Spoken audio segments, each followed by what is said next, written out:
if you have a Ryanair flight booked in the next 6 weeks, and chances are many of you do, the news broke yesterday that up to 50 flights per day will be cancelled. Eoghan Corry, editor of Travel Extra, joins me now. Good afternoon, Marian. Good afternoon to you.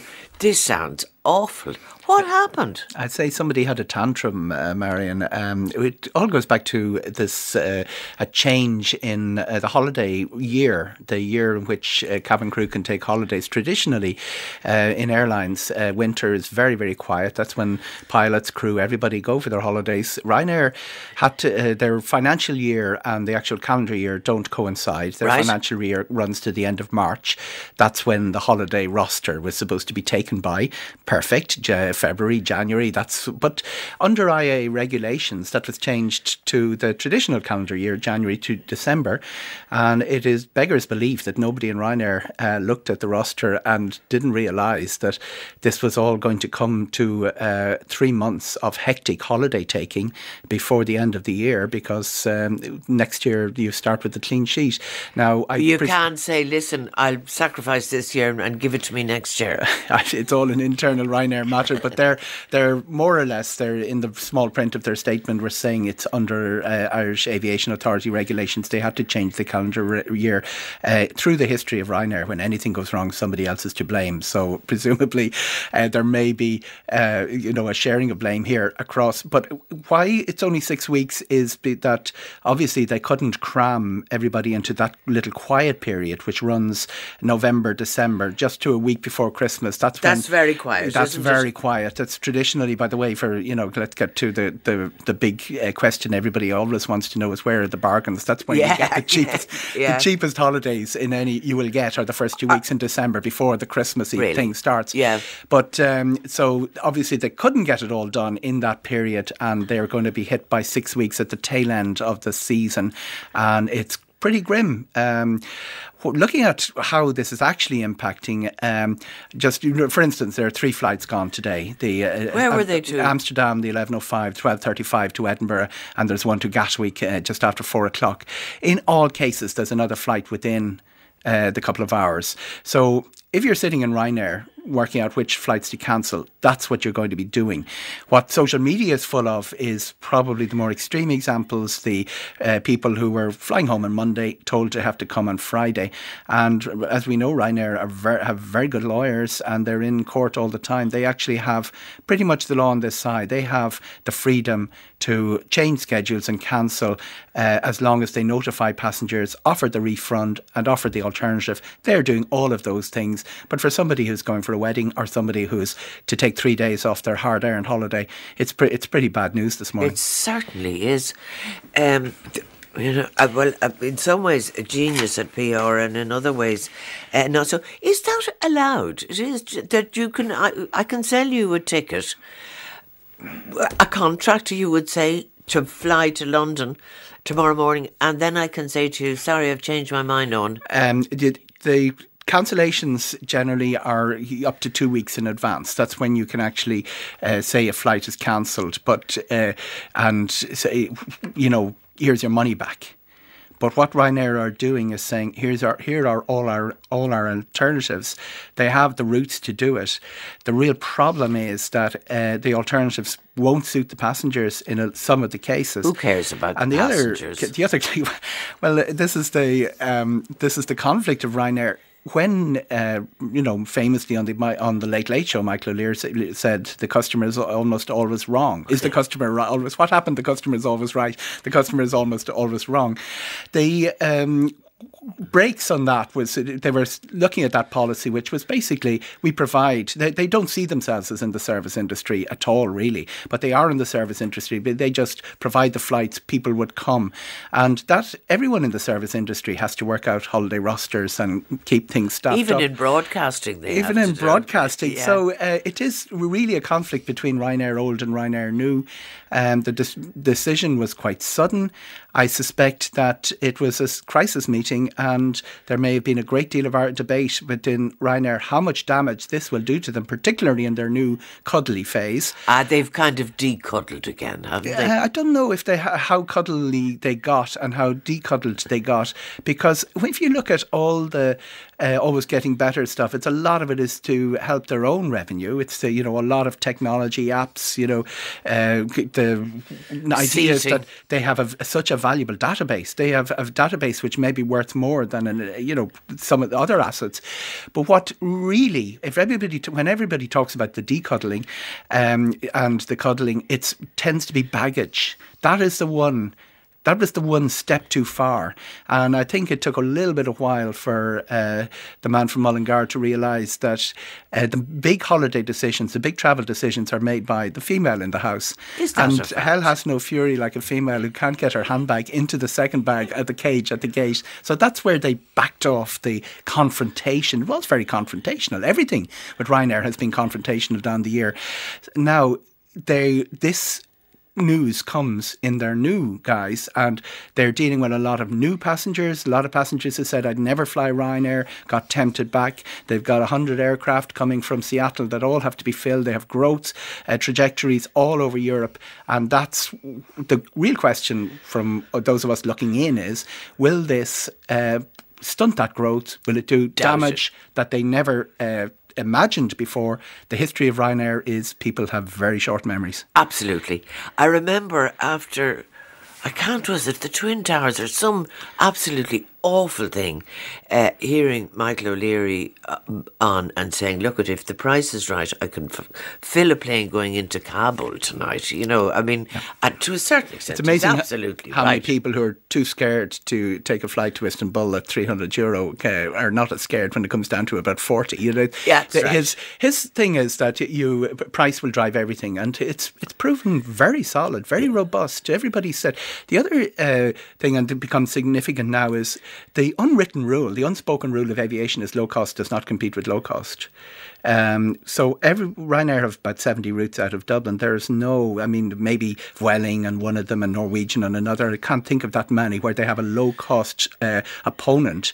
They have the traditionals, the Lufthansa's, Air France, Aer Lingus. But that leaves them in a position where when something like this happens, people really don't have that much alternative without paying a hell of a lot more for their flight. Yeah, it's true. Caller wants to know, how can we find out what flights are cancelled? The Ryanair website is the place to go. They have them flagged by the day. We also... Is it a user-friendly website? Very user-friendly, because... It used to be awful. Well, it's built... It's been revamped completely. It was like the Grand National. You had to click 17 no's before you actually got over Beecher's Brook and into the final straight. But across the Ryanair website, if you look in at about the third line, there is the update. There's always an update. It's a weather update, all of these sort of things. And it is the update on what flights are cancelled. The individual airport websites and apps are very good. Dublin Airport's app is terrific. So you will actually get your cancellation news. You'll also be emailed by Ryanair separately and texted by Ryanair separately. They're managing that database. There's a generation gap here. Younger people tend to give far more of their details and their information and leave them with an airline, then people are certainly more suspicious about it. But they will have a contact point from the booking, and they will be in touch with you. And from what I see, what kind of notice are they giving? The social media is claiming about 4 hours, which is very hard. But that puts them into compensation country. That is, but I suspect that it's 24 hours notice, and there is an alternative from what I'm seeing operationally, there is an alternative on the day. Most of this is happening a a flight 2 hours later or a flight 2 hours earlier. The sort of thing that, for instance, happened, Marian, with Florida, where airlines moved the flight times and notified the passengers. The joy of today's connected world is you can do that. Right. And the other thing you've got to remember is airlines are good at this. This happens every winter. There's frost, there's snow, there's an ice cloud, there's an ice storm, a volcanic ash cloud. There's air traffic control strikes. Ryanair's cancellations over the next 6 weeks are not that different from the number of cancellations they had to do for their French air traffic. In fact, it would be fewer than last Tuesday's French air traffic. For the French strike. So the point I'm making is that cancellations are these guys' middle name. They know they have the systems in place to reaccommodate the passengers. Back to your question on the contract. The contract is to get you from point A to point B. They can't drop you off in the neighbouring country until you take the bus, and they must honour that, and they know that. Okay. If Ryanair can't run their full airline service at the moment, how could they run a third terminal at Dublin Airport? Or that's that headline I read out today. Yeah, the third terminal is quite an interesting one. We are dealing a lot of a sort of an ideological debate, which is softening up before the actual real event of the third terminal. It's very unusual. You get Dublin Airport Authority and the trade unions on the same side as on this, and they're both vehemently saying the third terminal is a distraction. The real issue we need to get sorted in Dublin Airport is that parallel runway, that second runway, and the government hasn't put through the legislation, which annoys. It's just a small bureaucratic item. Who's going to monitor the noise? The IAA are authorised to do that, but they need legislation to do it. We could end up with losing another 2 years before that second runway is built, and that's the break-in capacity. And the break-in capacity really will affect consumers in that it will mean that demand will outstrip the actual slots and prices. That affects prices. It also affects Dublin Airport's plan to turn Dublin into a hub for the rest of Europe, a cleaner, quicker alternative to Heathrow, Paris, Amsterdam. There are other people in that game. Manchester's in that game. Reykjavik are in that game. So, any little delay or any further delays on that, it's very bad news for Dublin Airport, very bad news for the economy. Whose desk is that on? It's sitting on... I would suspect it's on Shane Ross's desk, and Shane Ross would be quite in favour of the third terminal, the privatisation of it, and taking things out of state hands. That's his traditional ground, and that's probably why the third terminal is turning up in the headlines and turning up in the airwaves quite as much as it is. But who is actually the Aviation Authority would be a transport matter. Whether the actual noise monitoring, extending the noise monitoring, is within transport, I'm not absolutely certain. Right. It's a Shane Ross matter from where I'm looking. But you would say that the runway is that's the roadblock. That is really important. That is so important to get it through now. Obviously, you don't railroad these things through the residents, all of those sort of things. But everybody, that's what airports do. They say work out compromises. But when you have a legislative roadblock, and that really means that nothing moves until we actually have legislation in place on this noise monitoring. And it is a very serious issue. It's as big an issue for Irish aviation as all the other things that are floating around in the background at the moment. Ryanair are great, says a caller. They give you what they say they will. We would be stuck on this island only for the way they forced other airlines to change. 100% true. Remember the boat. Remember the trip to Holyhead, getting off, and the train. Remember the cost of Aer Lingus and British Airways to get you to London. People didn't even look at the flight, the price of the flight for going over for a match or a concert. It was boat or nothing. Okay, point made. Listen, Eoghan Corry, as always, thank you very much. Thank you very much, before you go, where is Cheap coming for the first 2 weeks of December? Have a look, quick look at anywhere there's a new route that has just opened up. Morocco, Agadir is very, very good value at the moment because they've a new airline on that route. Yeah, here's advertising. Take have a look at North America as well. I'm just back from the Norwegian flight into upstate New York. It's a small little airport. It makes Knock look like Heathrow. They had to reverse the baggage belt to bring it up to the check-in desk to get the bags off. Lovely stuff around there. Take a look also at obviously Turkey, Istanbul, all of that, Thailand, the onward connections out of through Asia.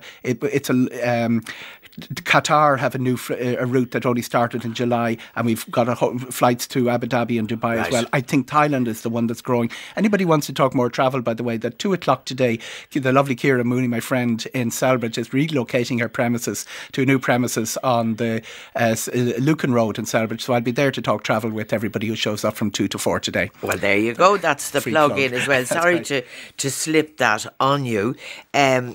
Editor of Travel Extra, Eoghan Corry, thank you very much indeed.